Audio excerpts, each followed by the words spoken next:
You often speak of meditation and appear to have a very Zen approach to life.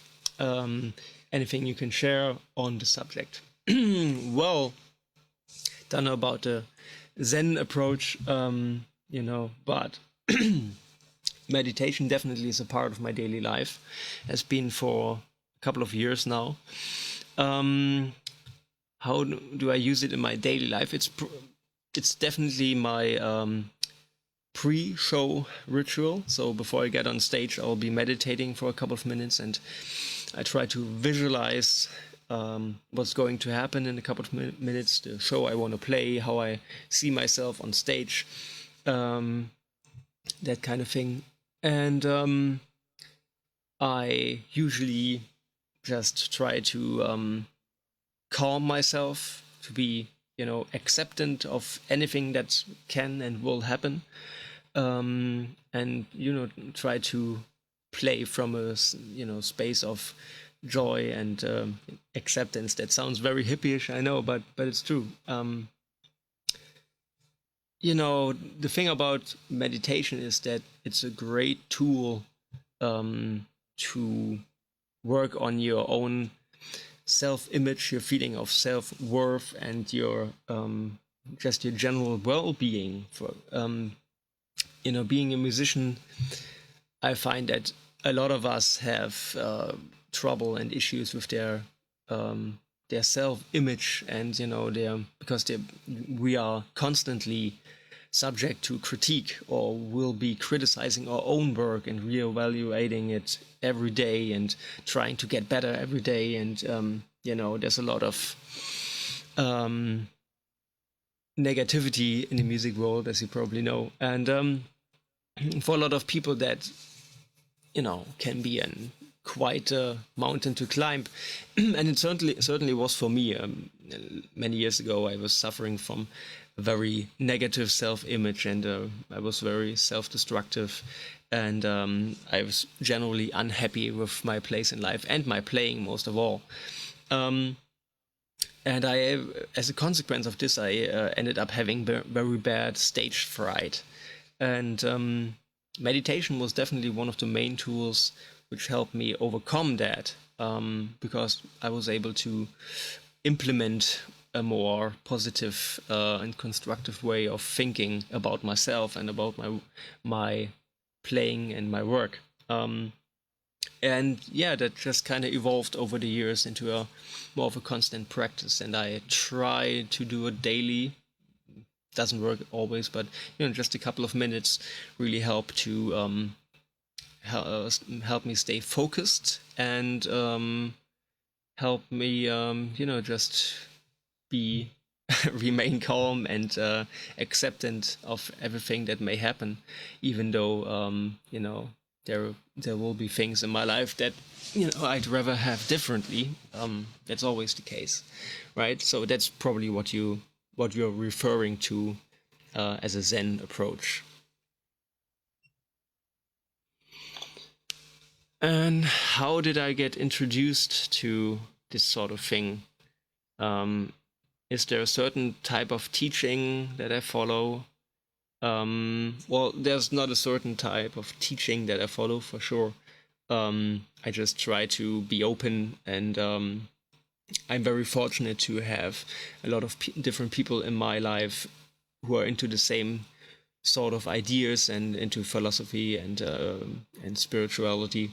And I try to pick up clues here and there, and be open to what they have to say, and just try to keep evolving and learn more about all of those different aspects along the way, without following any strict rule or teaching or schedule or whatever. How did I get introduced to this? Many years ago, in that time when I was suffering from very bad stage fright, I was in contact with a very good guitar player called Magnus Wiik, and he's from Norway, I think. Very good jazz and bluegrass guitar player. And he recommended me this book called Effortless Mastery by Kenny Werner, which some of you may know. And yeah, I got that book, and that was quite the eye opener for me. I kind of worked my way through it. Meditation is a big part of it. In case you don't know the book, it's by a piano player called Kenny Werner, and the whole approach is that you kind of reshape your connection to the instrument that you're playing, right? So most people are so caught up in having to play well, having to impress somebody, having to earn money, having to do this, having to do that. So it becomes this crippling thing where you just feel so obligated to do certain things that you hardly ever take the time and actually enjoy playing. And that certainly was the case for me back then. And so the whole idea of the book is to reshape that and to reevaluate your idea about and your approach to the instrument itself. By way of meditation, you're implementing positive affirmations and positive messages to yourself. And then slowly you start to play from a space, and I know that sounds very hippie-ish, but it's true. You're playing from a space of self-love and acceptance, and you're just finding joy in just playing without any kind of expectations. And the more you do that, the more a natural and usual thing it becomes. So the ultimate idea behind this whole Kenny Werner thing is to, be able to find, joy and in playing just by sitting in front of the instrument. Whenever you touch the instrument, you automatically feel uplifted and free and acceptant. And I think that's a very, very important and beautiful idea. Because let's face it, the best music out there sounds effortless, and that's what effortless in this context means that you're just whatever comes out, and you're accepting it, and you roll with the idea. And it's very true for the project Fountainhead, like on the albums, on both EPs. The takes that are usually the final takes of any part are not necessarily the ones where I played the tightest, the cleanest, the fastest, or whatever. The takes that usually end up being on a record that I'm the most happy with are usually ones where I kind of meditate on a phrase and the part that I'm recording, and I meditate on it in a way that I concentrate very hard and very for a long period of time. And eventually what happens is that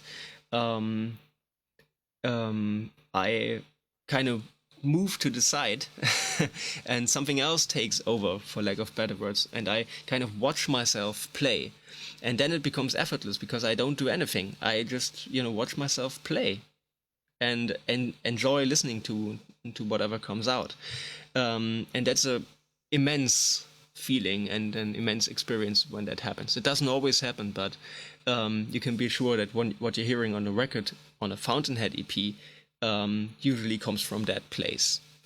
That's one of the reasons why Fountainhead EPs take so damn long to make. So if you've never had that playing, that's definitely a thing to aspire to. I think that's a very beautiful thing, and it gives you a whole nother perspective on what playing an instrument actually means. And people usually ask me about it's actually funny that in this question answer thing here, nobody asked me about this so far, but usually I get a lot of questions about how I ended up playing the way I play, and how my personal style kind of evolved. And that's one of the reasons that whatever happens in these kind of in this space where I just let my ego go out of the way and watch myself perform in a way. This kind of out of body thing, whatever happens there,